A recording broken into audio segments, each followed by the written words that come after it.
Hey there, and welcome. Do you ever feel like you're up against a problem that just won't budge? Or maybe you have a goal that feels just out of reach? Well, what if I told you the key to solving it all isn't about struggling harder, but about thinking in a whole new way? Today, we're going to unlock a really powerful, structured approach to prayer and mindset that can absolutely change the game. Let's dive in. Just let that question sit with you for a moment. That deep desire to be healed, to solve our problems, to overcome our challenges. That's something every single one of us feels, right? And the answer to that question is a powerful, resounding yes. The key isn't something you have to go out and find. It's something you actually already have. And today, we're going to uncover it together and learn exactly how to use it. So, here's our game plan for today. First up, we're going to identify the real key to your power. Then, we'll dive into the core principle behind everything, realizing your oneness with God. After that, we get super practical with a 5-step prayer process, learn how to apply it directly to your life, and finally, we'll talk about how to literally speak your new reality into being. Think of this as our own personal coaching session. Okay, let's get right into it. Section 1, the key to your power. So what is this single most important factor for success? It's this: achieving a conscious unity with God. Now, this isn't just a comforting thought or a nice phrase, it's the master key that can truly unlock every single door in front of you. This right here reveals a huge misunderstanding many of us have about prayer. We so often pray to change the things out there, our health, our finances, our relationships. But the first and most crucial function of true prayer is to change our own awareness in here. It's all about lifting our own consciousness up first before anything external can shift. And that brings us perfectly to the core idea. Section 2, realizing your oneness.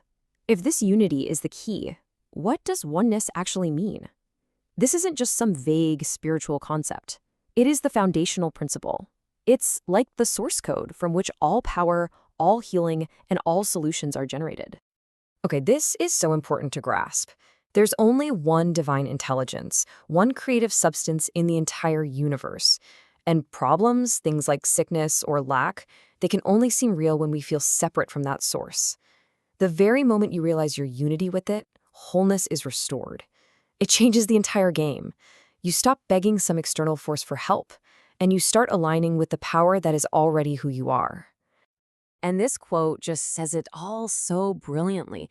Let that sink in for a second.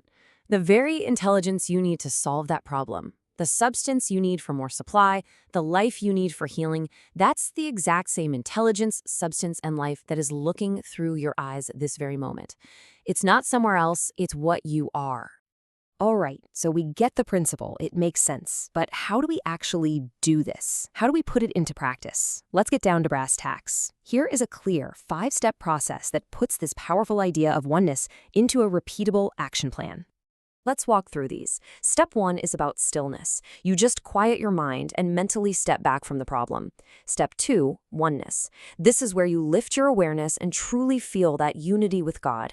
Step 3 is visualization. You create a sharp, clear mental picture of your goal as if it's already done. Step 4, release, is so important. You let it go completely. You hand it over. And finally, step 5 is expectation. You live in a state of gratitude and joyful expectation, knowing the answer is already yours. Okay, so we have the prayer framework.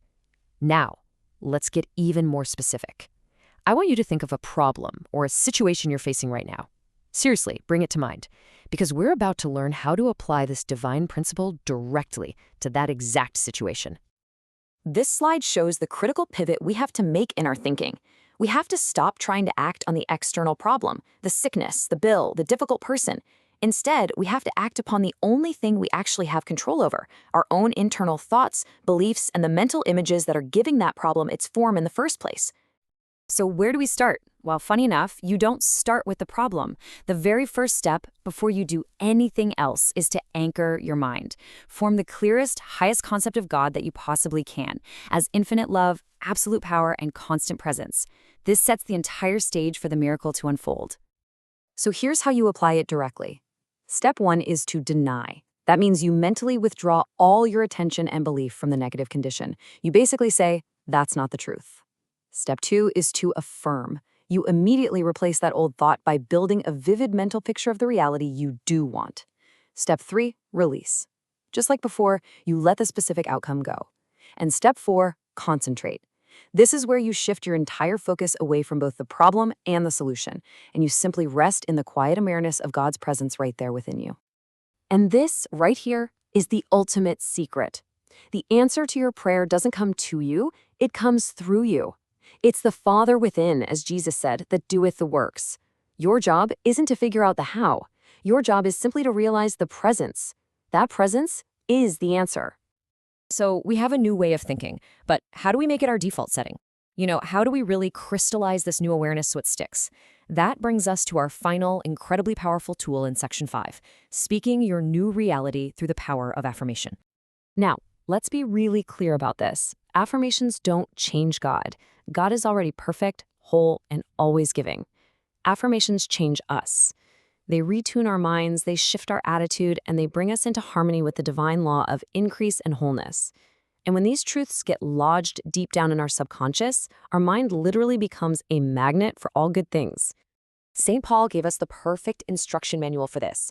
Reckon yourselves to be dead unto sin. What he means is become completely unresponsive and insensitive to thoughts of lack, sickness, or trouble. Just don't give them any life. But alive unto God. Become fully alive, totally sensitive, and completely responsive in every part of your being to the presence and the power of God within you. Let's actually put this into practice right now. Just take a deep breath, and for a moment, say this to yourself, either out loud or in your heart.